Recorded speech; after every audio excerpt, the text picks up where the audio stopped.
Achilles died from an arrow to the tendon in his ankle. And so did Indiana's hopes for winning their first NBA championship. Haliburton's hurt. And now, after selling for a record-breaking $120,000, the Black Prism, Tyrese Haliburton, is going to fall off a cliff. Or could I be wrong? What's going to happen? The value of Tyrese Haliburton's cards. We're going to tell you right now. What is up, everybody? Welcome to another episode of Up or Down, the show where we take an in-depth look at what moves a card's price up or down. I'm your host, Dappz, alongside the biggest card buyer in America, the man with no last name, Ethan. Guys, last week we said we were going to give away this rookie Jaden Daniels Select. This is number to 175 on the Premier level. Beautiful rookie card.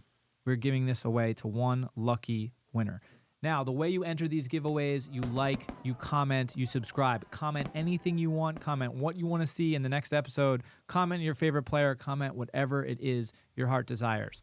We're going to announce who won this right now. And congrats to Boji777, BOJII777. Congrats, you won. Make sure to DM us on Instagram. We will comment on your comment to let you know that you won, and then we will ship you this card. Congrats. And we have another card that we're going to give away right now. No, we're not. We're going to give it away later in this episode. Keep watching. Next giveaway is coming. Remember to enter the giveaway.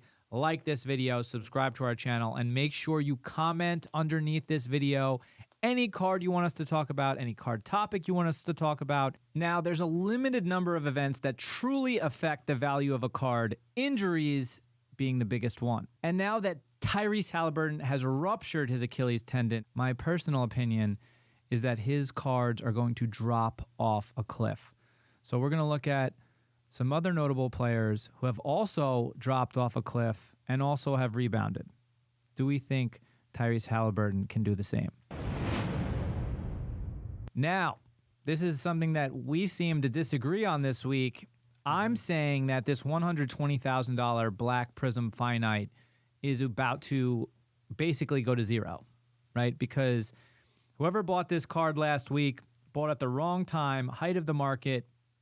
What could have been? Pacers could have won the championship if Haliburton was healthy. The reality of the situation is he wasn't. They didn't win. And now, to add insult to injury, no pun intended, Tyrese Haliburton is not going to play all of next season. So this guy cannot sell this card anytime soon. Maybe he'll play at the end of the season, but he's going to miss significant amount of time. So we're projecting 8 to 12 months of no chance this guy can sell this card. Or he's got to take a 50%, 60% loss on it? What do you think? There's a type of mystique now. Since Hallie went down, by the way, 3 for 4 from 3, balling out, goes down in Game 7, and they lose, we could make an argument that if Hallie plays that game, they win. Hallie was an Achilles tear away from a championship. He'll be back. I mean, this is 2025. At this point, an Achilles injury only does so much. It'll take you out of a game, but it's not career ending anymore. Kevin Durant looked amazing last year. He's going to go to the Rockets and probably contend for a championship, and he had the same type of Achilles injury. I think the Hallie market is going to keep going up. I mean, there's no real argument to say that Haliburton's not a top 5 NBA player after what we just saw. I can go out and make an argument that Hallie is a top 5 point guard in the league right now. So his prices should be more than Jalen Brunson's. They should be more than Anthony Edwards. They should be more than Tyrese Maxey. Haliburton cards now have an excuse to skyrocket.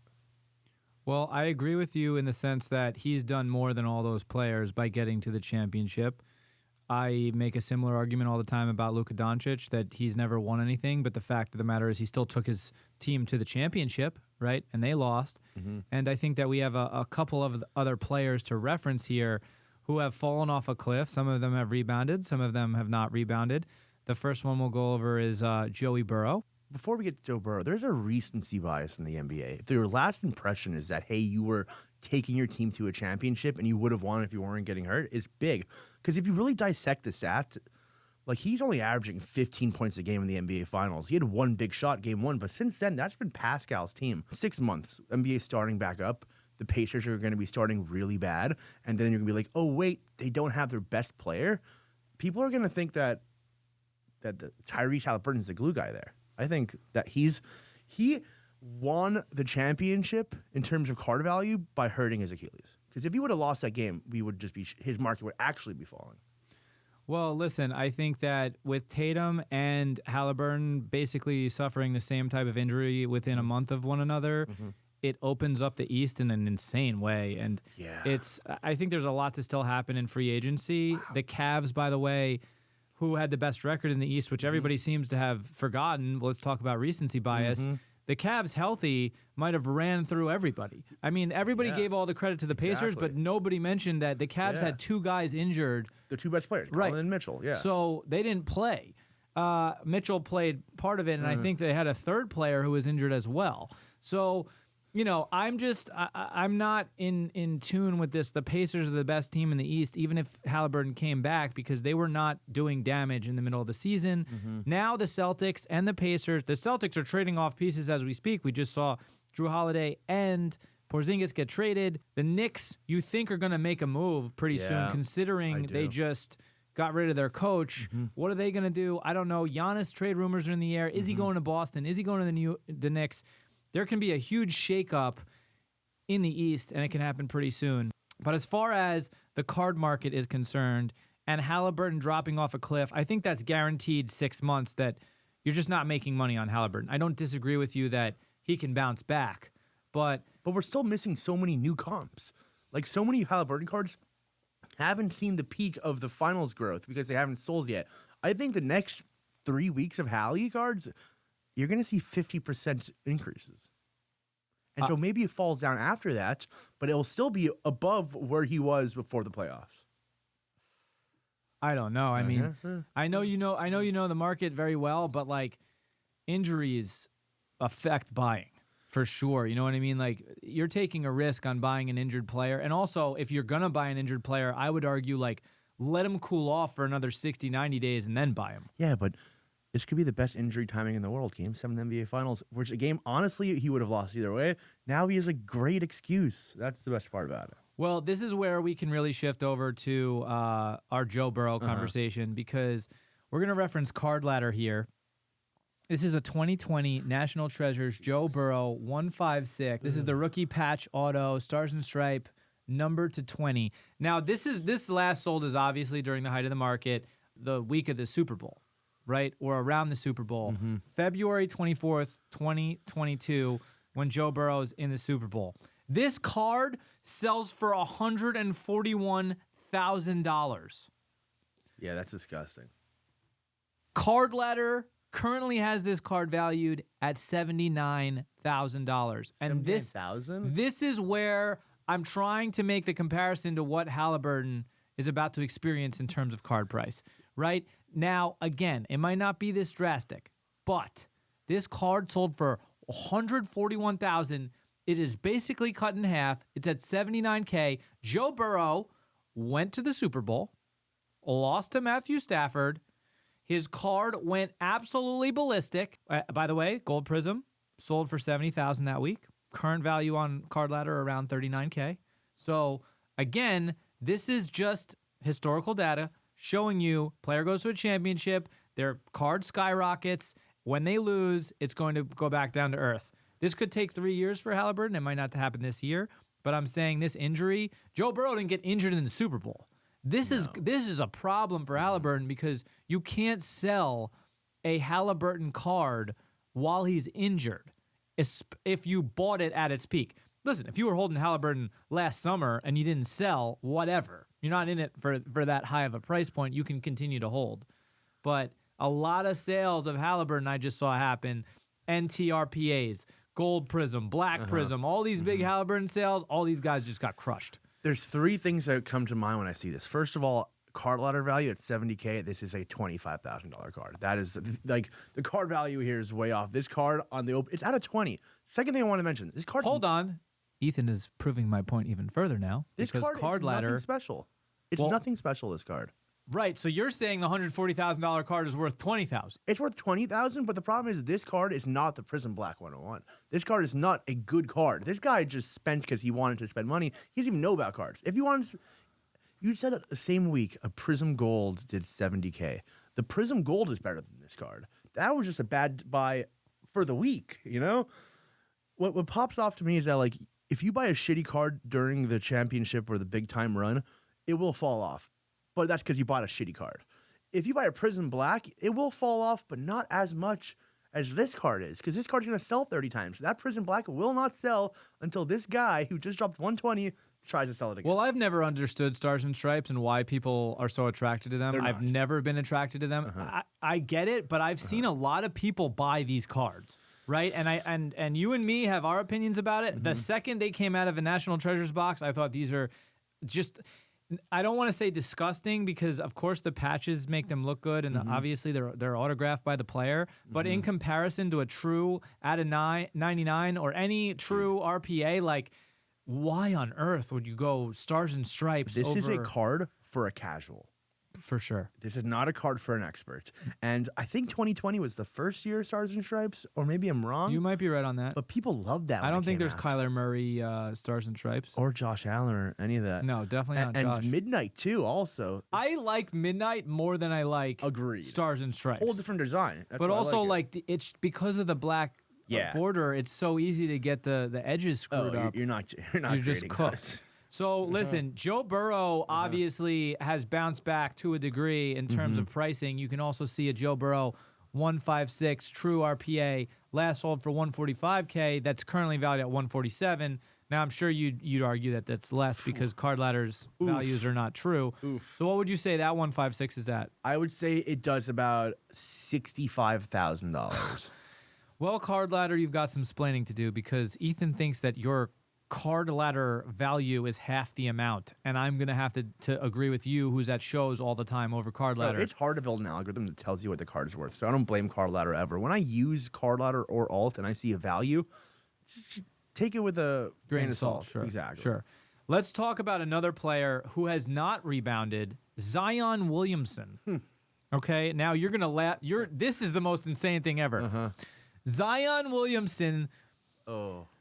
2019 National Treasures, card 108, RPA at a 99, BGS 95 Auto 10, sold for $594,000. You remember when this happened, right? Of course. Yeah. Of course. I mean, listen, Zion was also like the shit back then, right? Like everybody was talking about Zion. Everybody wanted Zion. Everyone was chasing Zion. There was no bigger chase in sports. Like across football or basketball, Zion was bigger than Burrow back then. Zion was bigger than Herbert. Like Zion was the guy to chase. Current value, Card Ladder, 37,000.8. What? We're talking about a $500,000 loss on this card. That means that the Haliburton could go to zero 5 times, and you would not lose as much money on the Haliburton as this guy lost on Zion.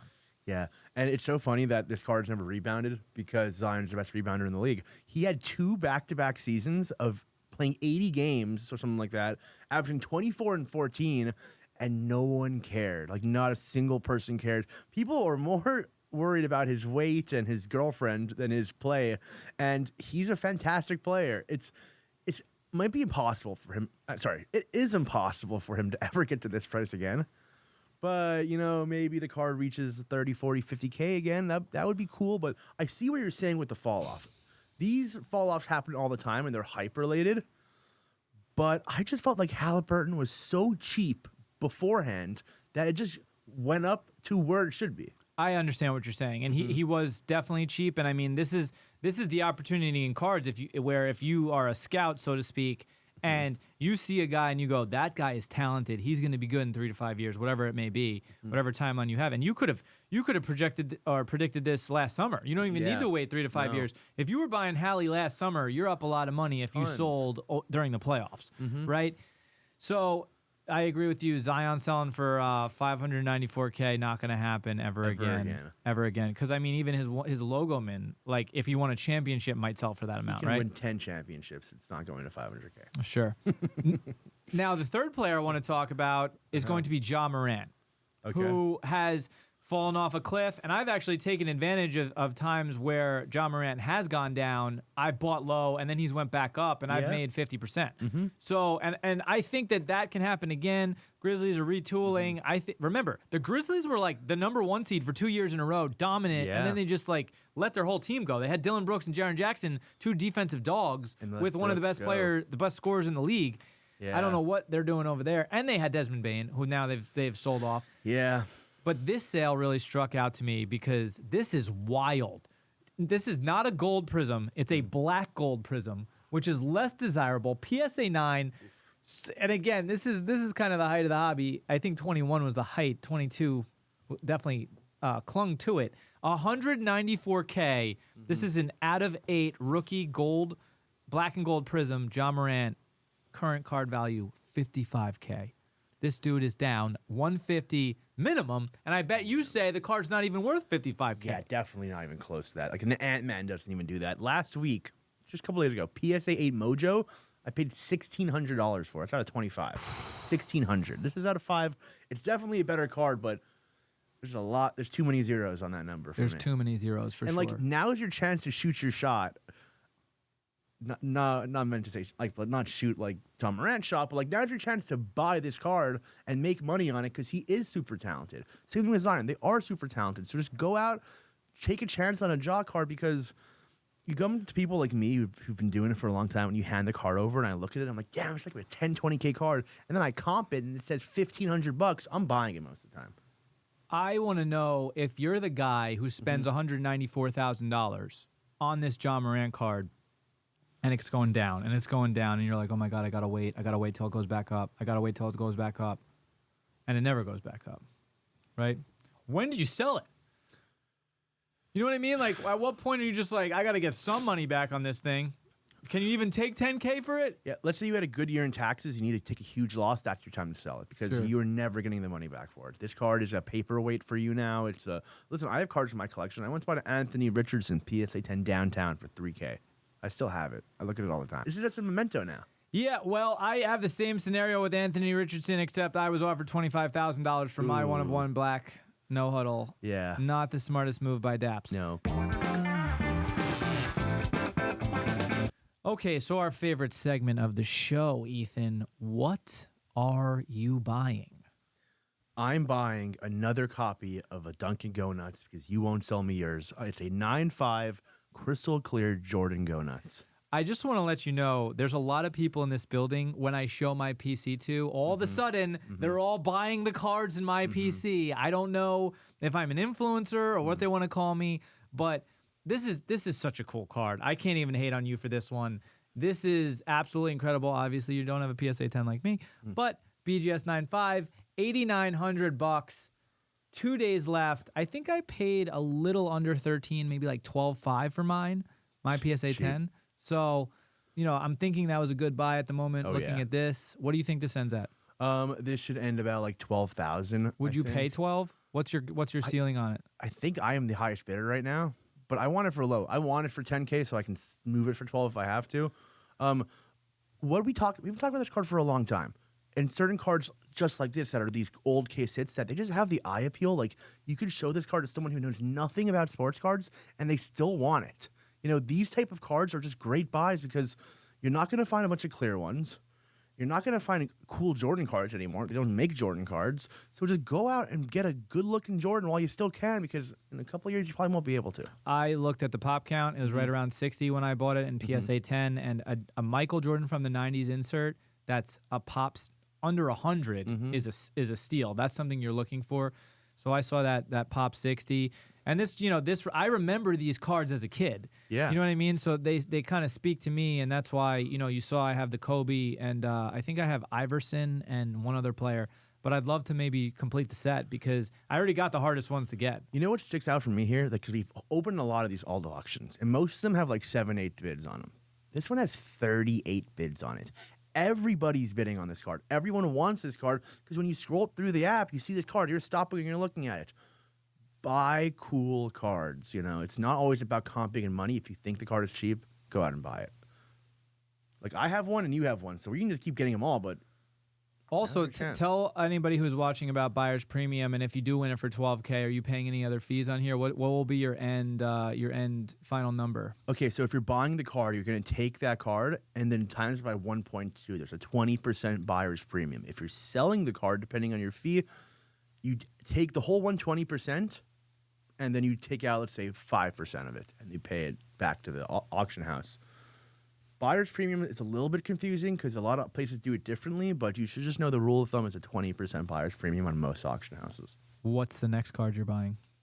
You know, I'm not a fan of sticker autos. I really am not. I had to zoom in a lot to see it. It was a sticker auto, but this is a gold ink Kobe auto. I don't think I've seen many of those. A gold ink sticker, like you get Kobe, you get LeBron, you get a solid grade, you get good photos. It's a pop 5. Yeah, and it's only at $5,000.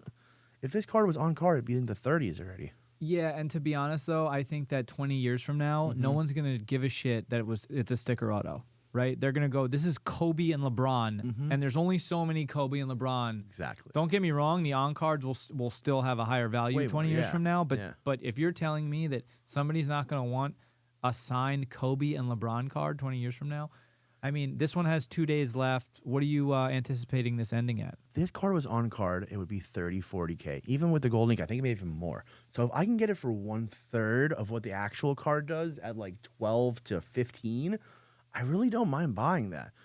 You know, some people can't afford the 40K cards. Or at 15K, you get the cards you want. You'll forget there's a sticker on it really quickly. When you buy a 40K card, is your intent to flip it within 30 days, 6 months? Like, what is your usual strategy on cards like that? Depends who you are as a person. Me, I bought a 20K Kobe this week, and I sold it in a day for 3K profit. I also picked up a 15K card, and I put it in my closet, and I don't know when I'll ever get rid of it. It really depends on the card. If it's a good card, like a Kobe LeBron, you can put it in your closet as much as you want. But if you're dropping 30K on a Jane Daniels gold downtown, get rid of that fast. What I also love about this card is PSA 10 Pop 1 and BGS 95 Pop 1. So you've got this card. This is super rare. I don't know if this is numbered to 10 or why there's so many. This is such a low pop across the board. Love this card. Love it. I love it. Nothing wrong with it. Next card we're looking at. Jalen Brunson, NT True RPA, BGS 9. I want to see where the market's sitting on Jalen Brunson after what happened. It's not his fault he lost. I think Jalen Brunson played great the whole series. I think Cat's soft and the other core doesn't shoot enough shots. Let's see where it stands. It's spiked up to like 8,500. I think it could settle at 8,500 because if you go look at a Hallie, I think it's almost at like 10 to 12 right now. So maybe the 8K spike in Jalen Brunson is a natural growth. It's not just a pump because of the playoffs. Well, I think the other part of it is that you have these New York fans now who will pay a premium on a Jalen Brunson. There's obviously way more fans in New York than Indiana, so that's the only reason Brunson could kind of compete with Haliburton prices. Also, as a New York fan, it's a shame that he's in this Dallas jersey. I really want a New York patch. Yeah. You know what I mean? So as a collector, I would, if I could get a really great value on a Brunson in a Mavs, true RPA, I'm going after it. But as far as collecting Brunson, like I'm going after Flawless and NT and in a Knicks uni. But the jersey thing, if you think about it, a Shai NTRPA is a Clippers jersey. It's at 30K plus. A Hallie is in the Kings jersey. It's at 10K plus. I mean, Brunson should be around that. I mean, if Luka's doing 40, Shai's doing 30, Brunson, maybe a 5-digit card. If I'm looking to make money, I'll buy the Dallas. If I'm looking to PC, You buy an alt. well, yeah, I'm buying a Knicks. I'm buying a Knicks. Yeah. Okay. Right? Yeah. This is just a sick card. Sick card. And there is some major booming in star swatches. We're looking at a 2020 Flawless out of 5 Emerald color match seal. What Jason patch is Tatum. So that is a what's it called? It's not your icon. It's your It's your whatever brand's your company. Like each one brand logo. It's basically a brand logo. Sure. Great card. Tatum is so down right now, and Flawless star swatches are so up. If you go look at this year's Ant-Man's and Shai's non-rookies are doing a fortune. Overseas, people love star swatches, they love color matches, and they love Jason Tatum. So this is the same situation we're talking about with Hallie, though, and the question now becomes, if you're a buyer on this card, what is your plan for this card? I assume it's not to hold; it's to flip relatively quickly. No, right? this could be a good 8-month hold when he comes back. And let's say he just saw Porzingis and Drew Holiday's gone. Okay, so you are an 8-month hold on this. Yeah, I'm an 8-month holder on this because if you get a third contender and it's an easy East and Celtics are probably going to come back to the finals again, like this card is a 10K card during that time. If he's playing in the finals with 2 ballers on his team, it's a 10K plus card. 9 days left. We'll see what happens. Yeah. This is a really cool card. Jerry Rice. Well, it's not just Jerry Rice. This is one of the best sets of the early 2000s. It's called Passing the Torch. You still see it today. They're a lot worse because they're sticker autos, but this set has 2 big cards. The Jerry Rice, Randy Moss, and the Walter Payton Emmett, I believe is the other one. Front is Jerry, back is Randy.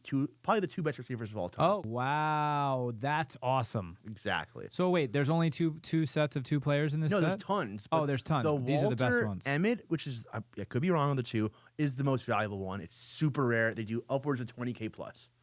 This one, a lot less, but 2 just as good players. Yeah, but that doesn't make sense, and I love you finding this because these 2 receivers are arguably better than Walter Payton and Emmitt Smith. 100%. And especially 10, 20 years from now, there's only 500 of these. There's 8 BGS 9s. There's 4 BGS 9.5s.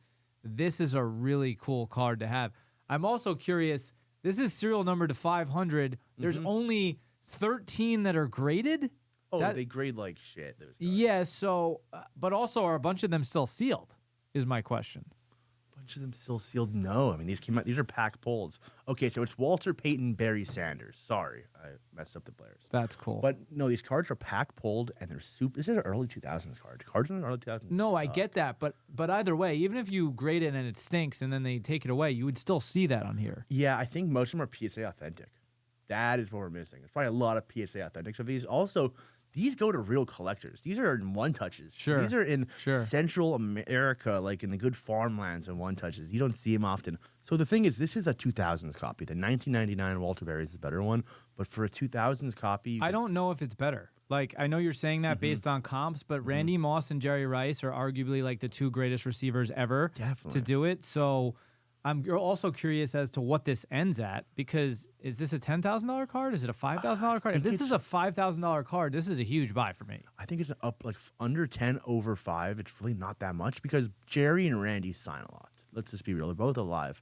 You're not finding Walter Payton and Barry Sanders on many cards ago. I don't care that they sign a lot. This is a card from 2000 when the time that Jerry Rice is retiring. Randy Moss is just starting his career. It's serial number to 500. Like, it's not about that. It's about how rare this card is, and they both signed it. Passing the torch. That's really what happened. They literally passed the torch from one to each other. Great card. Great buy. Also, 10 auto grade, very hard to get on 2 autos. Cheap Tom Brady early autos. 2003 Contenders Tom Brady. I mean, you know what a 2000 Contenders auto does? Like 30 to 100K. If you can get this for $2,000 right now, I mean, who doesn't want this? Well, I love this as a buy right now because this is going to follow the same rules as Jordan in the 90s. All the Jordan 90s cards that are pop 100 or less, 50 or less, 20 or less, you see them selling for astronomical numbers. And I think that because Brady just retired, everybody focuses on his rookie cards and his biggest cards, right? So I love this. I also love any gold prism, black prism, like anything Topps low chrome right? red. Like anything low number Brady that isn't an off year that in 20 years from now is like super rare. You're going to see those big spikes the way you did. You know what I Jordan. noticed about Tom is that most of his rookie autos are in Michigan gear. So like the Contenders autos are one of the only in-jersey autos. As it goes, I only think he signed till like 2006. So there's not many autos, and a lot of them are junk.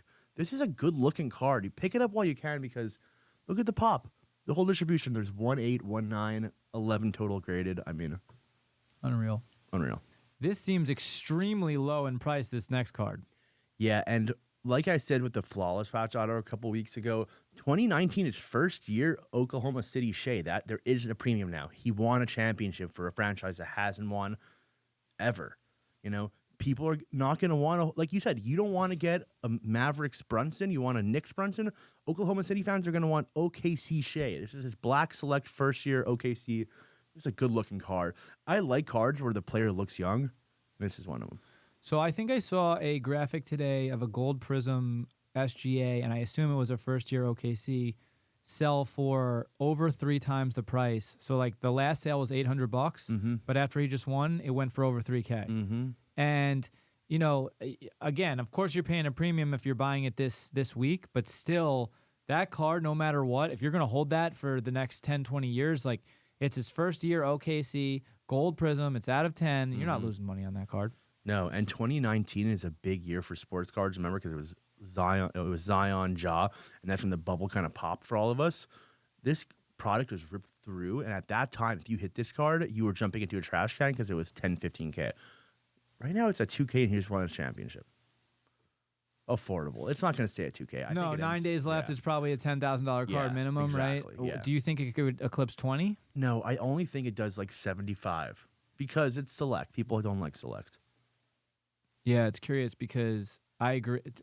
Jeff Wilson, sports card investor years ago, he was like, Select is going to replace Prism as the elite product. And I was like, what is he talking about? Select, by the way, after he said that, fell off a cliff. Right? It was an absolute disaster. Not to be critical of Jeff. I think he was just, he also didn't realize that Select was about to drop retail for the first time ever, which I think really hurt his case. But I will say that Select, this year football, is a really premium product. Like a great looking product. Yeah, Select looks good. They ruined it with retail. Like what you said. You can't be putting court sides in retail and giving away Prism Blacks and booster packs, Well, I'm not opposed to the whole like gold Prism and then there's a gold laser Prism in retail because obviously the gold laser is not going to be looked at as desirable as a true. But if you're releasing a product of retail and a product of hobby and the same things come out of it, what are we doing? What are we doing? And now the man, the myth, the legend, Desmond Bane on the Magic. Is he about to pop off as an elite player? I mean, you do have Bonchero over there, so can he eclipse as the number one guy on the team? I don't know. We talk about this show all the time. If you get traded, your card should go up or down. Now let's figure out if that's true. Is this card going to go up or is this card going to go down? The Magic have no market. I have never met a Magic fan. So let's see if some Magic fan wants to drop a bag on Desmond Bane. You're the biggest Magic fan I know. Thank you. I really am. This patch is incredible. You have the E, you have a great bold auto, and you have a Desmond Bane. He is an all-star. He's a good player. He is, remember when Mikal Bridges went to the Knicks and he started going off? I think Desmond Bane is the same level player as Mikal Bridges. So I want to see this card 2x the last sale. So what do you think this ends at? I think this ends at like 35-4. I think I might win this card. At 3K or 4K, this card has so much room. 3K or 4K for an out of 99 RPNT is like, you're just happy. Exactly. You know what I mean? So I get it, and I think that, can the Magic make some noise? Hey, listen, they were in the top 5 last year in the East. Pacers are down, Celtics are down. If the Magic ended up in the top 3 next year, I wouldn't be that surprised. I think it's wide open. Dude, Paolo's going to be in the MVP talks. And if you squint hard enough, this card is a Magic's jersey. So there's got to be some plus to that. Yeah, so, I mean, listen, Desmond Bane, this trade doesn't really make sense to me because the Grizzlies have kind of just, like, blew up their whole team. So I'm just curious as to, like, what Memphis is trying to do. The Magic with Banchero and Desmond Bane, I don't really get that either, but maybe that's why I'm not a GM in the NBA. It kind of fits a lineup of Suggs, Bane, Franz, Paulo, center. I think it's a good lineup, and they have so much money to spend. It's definitely a young lineup, and you saw what the OKC just did with the young lineup. Exactly. Depth, good young talent, and now you have a lot of money to spend. I think the other thing we want to talk about today is the buzzwords of the hobby this week. Fanatics Fest versus the National. And my personal opinion is they're not to be compared. Last year's Fanatics Fest, pretty cool. I think we all went thinking, like, this is going to be a new experience. Definitely was not a card show. I think we were all a little upset that we got stuck in the corner. And you were supposed to come to Fanatics Fest this year. You missed it last minute. I got a chance to go and experience, and they did the most incredible job that I've ever seen. This event is so unique. It is so one of a kind. It is not. You can't compare it to anything because nothing else like this exists. So everybody wants to go Fanatics Fest versus the National. You can't do it, in my opinion, at all. The National is strictly for card collectors. It is strictly for the hobby. They want legacy booths set up that have been guys who have been selling cards and memorabilia for 20, 30, 40 years. Fanatics Fest is new, cutting edge, sports fans, activations. Starbucks is set up at a booth. They're integrating it with an athlete who's doing signatures. I was at the Dude Wipes booth. Why is Dude Wipes there? Well, guess what? Deuce McBride of the New York Knicks is signing autographs, and I got a chance to chat with him. He's giving you a free wipe. Right, he's giving you a free wipe. Get wiped by Deuce McBride. So they're doing the Fanatics games, which, by the way, such a cool idea. 50 athletes, celebs, whoever mixed in with 50 fans. So now, if you've been a fan of Tom Brady your whole life, now you're in a competition with him. I mean, that's cool, man. That's a really cool thing. They obviously, Michael Rubin, master of marketing. I mean, SportsCenter, Topps, MLB, NFL, NBA. They're all posting about Fanatics Fest. He did a really incredible job. They want to bring this and make this global.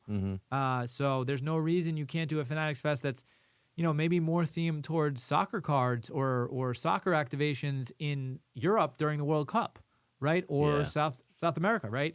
So as I understand it, they're going to bring Fanatics Fest to Miami, your hometown, and LA, close to us, next. I don't know when the proposed dates are. They're going to do this 3 times a year.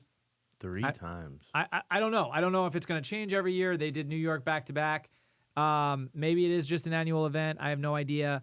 But not compared to the National because they're not the same thing. Like, Fanatics Fest is a Comic-Con for sports fans with a card show built inside of it. The National is a card show. It's the biggest card show. Fanatics Fest is not the biggest card show. Yeah, I mean, I'm sorry for everyone who didn't get to see me there. I know there's people waiting for me. But Fanatics is the hot sister of the two. Like everyone wants to go to Fanatics because it's cool. Tom Brady, LeBron, big cards, big people, New York City. And I respect that. If you're here to have a fun time, go have a great time. I'm greedy. I'm here for the money. I want the cards. I want to go and just talk cards 24/7. I don't care who's in the room with me. If I have a choice to meet LeBron or get a good deal, I'm going to get a good deal. So I stayed home. I went to a local show. I did great. But in terms of Nationals, if Fanatics is going to have better cards and better prices and better entertainment, then what are you even doing? You're just totally the ugly sister. Like, no one wants to go to your show anymore.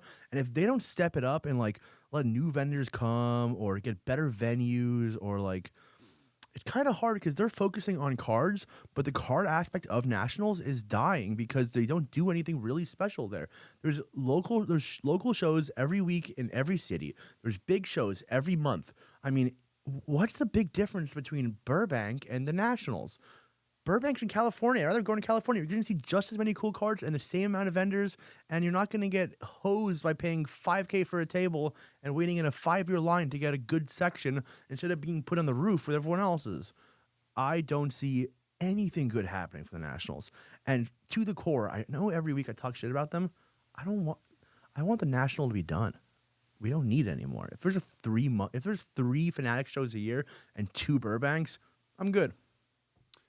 Well, I mean, listen, the National has 100,000 people who come to it every single year. It's the biggest show by far when it comes to strictly a sports card show. I don't see it being eliminated overnight.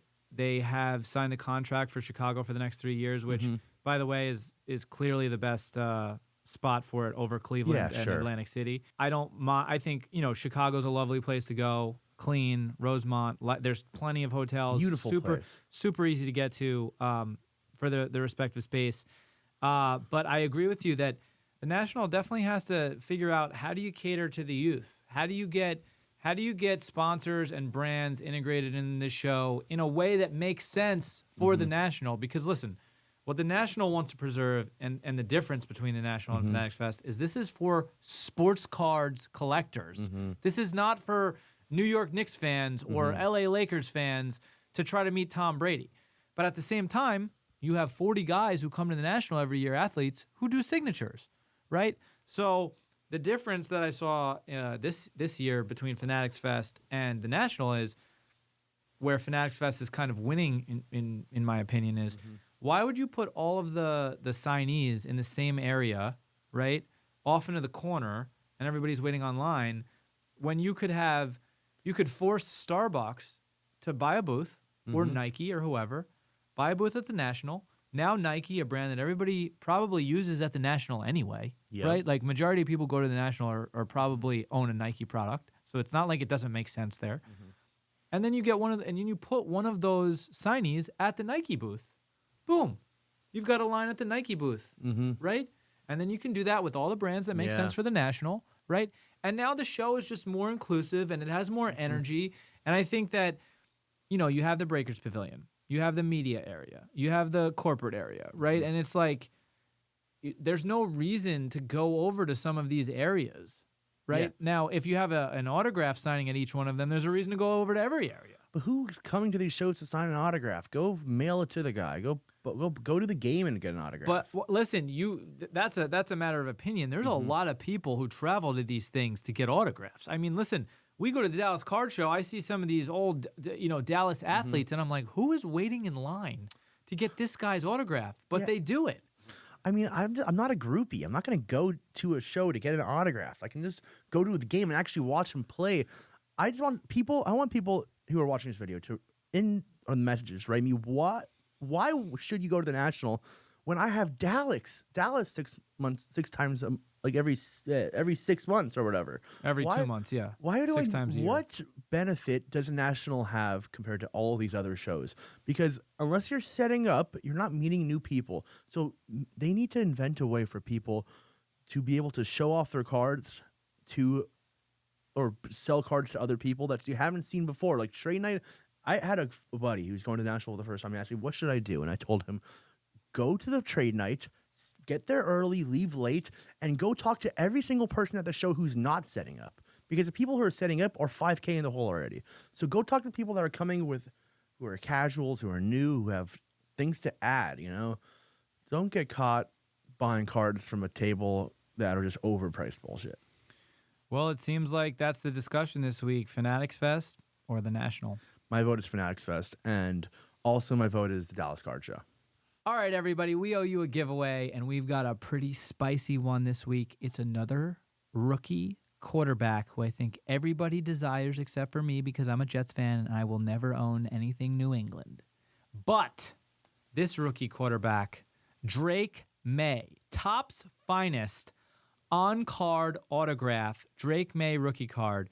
This is what you want if you're just entering the hobby. You want an on-card auto. Sealed. The way to win this card is to like this video, comment, tell us whether you like the National or maybe you like Fanatics Fest. Which one's going to be better? Is Fanatics Fest going to be better long-term for collectors, or is the National going to be better long-term for collectors? Let us know in the comments. And please subscribe to our channel.